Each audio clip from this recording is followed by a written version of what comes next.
बघा, खुर्ची व टेबल यांच्या किमतीचं गुणोत्तर 5:7 आहे. जर टेबलाची किंमत 560 रुपये असेल तर एका खुर्चीची किंमत किती असा प्रश्न सोडायचा कसा सर? प्रश्न आहे गुणोत्तर प्रमाण या घटकाशी संबंधित. इथं मांडा खुर्ची, इथं मांडा टेबल. बघा, इथं काय मांडायचं सर? इथं मांडायचं गुणोत्तर. लेकरांनो लक्ष द्या. खुर्ची व टेबल यांचे किमतीचे गुणोत्तर 5:7. प्रत्येकी किंमत किती काढण्यासाठी चलपद x वापरायचं लेकरांनो, नाही तर नाही वापरलं तरी चालते.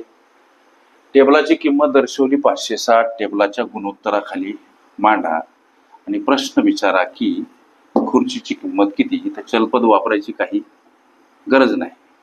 थोडस वेगळ्या नमुन्याचं गणित. सोडवण करायची कशी? त्रैराशिक पद्धतीनं. जसं की 560चा गुणाकार 5 सोबत छेदस्थानी 7. आता 7 8 56 हे उरलं 0 8 वर. 80 गुणिला 5 हा गुणाकार 8 45, त्यावर हे 0.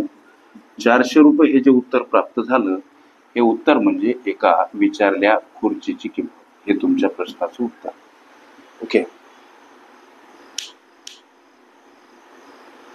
गुणोत्तर प्रमाण ही माझी प्लेलिस्ट अवश्य बघा. त्यामध्ये विविध स्पर्धकांनी विविध अंकांनी विचारल्या संभाव्य अशा असंख्य प्रश्नांचा सराव तुम्हाला करता येईल.